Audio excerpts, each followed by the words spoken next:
ଆଜିର ଗୁରୁତ୍ୱପୂର୍ଣ୍ଣ ଖବର ଉପରେ ନଜର ପକାଇବା। ଅଗଷ୍ଟ 21 ଯାଏ ବିଜିବ ଓଡ଼ିଶା।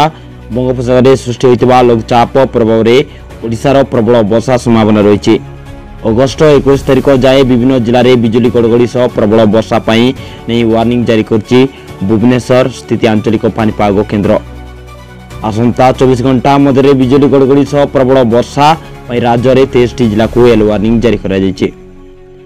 ଏହି ଜିଲ୍ଲାଗୁଡ଼ିକ ହେଉଛି କେନ୍ଦୁଝର, ମୟୂରଭଞ୍ଜ, ବାଲେଶ୍ୱର, ଭଦ୍ରକ, ଯାଜପୁର, ଜଗତସିଂହପୁର, କେନ୍ଦ୍ରାପଡ଼ା, କଟକ, ପୁରୀ, ଖୋର୍ଦ୍ଧା, ନୟାଗଡ଼, ଗଞ୍ଜାମ, ଗଜପତି, ରାୟଗଡ଼ା, କୋରାପୁଟ, ମାଲକାନଗିରି, ନବରଙ୍ଗପୁର, କଳାହାଣ୍ଡି, କନ୍ଧମାଳ, ନୂଆପଡ଼ା, ବଲାଙ୍ଗୀର, ସୋନପୁର, ବୌଦ୍ଧ। ସେହିପରି ଅଗଷ୍ଟ 17ରୁ 18 ତାରିଖ ମଧ୍ୟରେ ବିଜୁଳି ଘଡ଼ଘଡ଼ି ସହ ପ୍ରବଳ ବର୍ଷା ପାଇଁ ସୁନ୍ଦରଗଡ଼, କେନ୍ଦୁଝର, ମୟୂରଭଞ୍ଜ, ବାଲେଶ୍ୱର, ଭଦ୍ରକ, ଯାଜପୁର, ଜଗତସିଂହପୁର, କେନ୍ଦ୍ରାପଡ଼ା, କଟକ, ପୁରୀ, ଖୋର୍ଦ୍ଧା, ନୟାଗଡ଼, ଗଞ୍ଜାମ, ଗଜପତି, ରାୟଗଡ଼ା, କୋରାପୁଟ, ମାଲକାନଗିରି, ନବରଙ୍ଗପୁର, କଳାହାଣ୍ଡି, କନ୍ଧମାଳ, ନୂଆପଡ଼ା, ବଲାଙ୍ଗୀର, ସୋନପୁର ଓ ବୌଦ୍ଧ ଜିଲ୍ଲାକୁ ୟେଲୋ ୱାର୍ଣ୍ଣିଂ ଜାରି କରାଯାଇଛି ପାଣିପାଗ କେନ୍ଦ୍ର।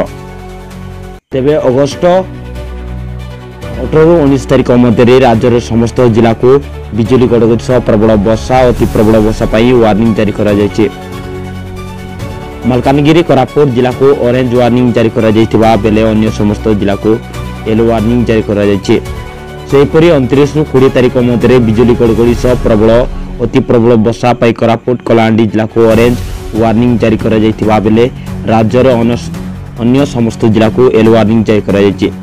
ଅଗଷ୍ଟ 20ରୁ 21 ତାରିଖ ମଧ୍ୟରେ ବିଜୁଳି ଘଡ଼ଘଡ଼ି ସହ ପ୍ରବଳ ବର୍ଷା ପାଇଁ ବାଲେଶ୍ୱର, ଭଦ୍ରକ, ଯାଜପୁର, ଜଗତସିଂହପୁର, କେନ୍ଦ୍ରାପଡ଼ା, କଟକ, ପୁରୀ, ଖୋର୍ଦ୍ଧା, ନୟାଗଡ଼, ଗଞ୍ଜାମ ଓ ଗଜପତି ଜିଲ୍ଲାକୁ ୟେଲୋ ୱାର୍ଣ୍ଣିଂ ଜାରି କରାଯାଇଛି ପାଣିପାଗ କେନ୍ଦ୍ର।